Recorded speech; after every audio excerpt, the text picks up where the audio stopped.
Perdre un parent n'est toujours pas chose facile. La douleur, le chagrin, l'incertitude, la peur et surtout l'envie de tout abandonner, tels sont les sentiments qui animent les personnes qui perdent leurs parents à un jeune âge. Dès qu'un des parents meurt, c'est que l'enfant a toujours des séquelles. Alors, qu'est-ce qu'il faut faire dans ce cas? La première chose, c'est qu'il faut avoir, le soutien de la famille et que l'enfant soit entouré de la chaleur familiale. S'il n'y a pas ce soutien familial, il faut un accompagnement, une prise en charge psychologique pour que l'enfant puisse essayer de travailler pour dépasser le traumatisme laissé par le départ du parent. Parce que ce qui est sûr, c'est un traumatisme qui est créé et l'enfant a besoin de penser les blessures laissées par la mort subite d'un de ses parents. Pour les enfants qui sont à l'école, il faut que l'enseignant écoute, accompagne, suivre, essayer de répondre autant que possible aux besoins de l'enfant.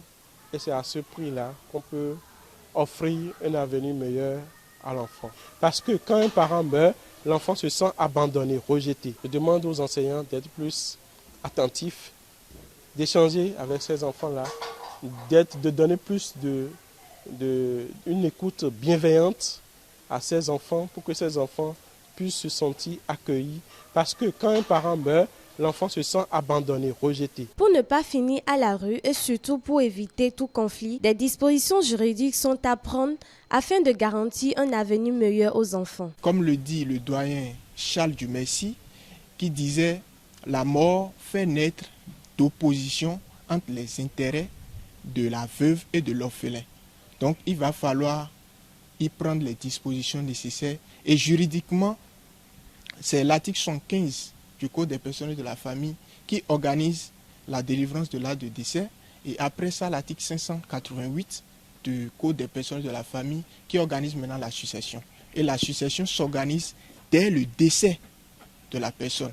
Pour éviter tout conflit d'intérêts, il y a deux procédures. La première consiste à avoir l'acte de décès. Lorsque cette étape est franchie, il va falloir passer à l'étape suivante qui consiste à introduire une requête aux fins de désignation de liquidateur. Et pour cela, il faut un PV de conseil de famille. Ça s'achète au tribunal du dernier domicile de la personne décédée. En cas de non-respect du délai prévu par la loi, le juriste préconise: si la déclaration n'a pas été faite dans le délai de 10 jours, il faut maintenant introduire une requête auprès du tribunal du dernier domicile de la personne décédée afin d'avoir une inscription de décès.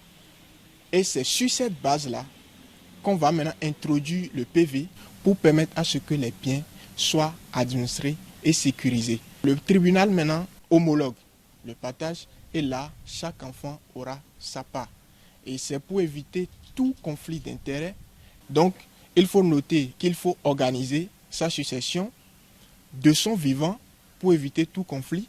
Et là, avec un testament, et tout est réglé. Maurice Sosa exhorte les personnes dans cette situation à vite démarrer avec les procédures afin d'éviter tout conflit.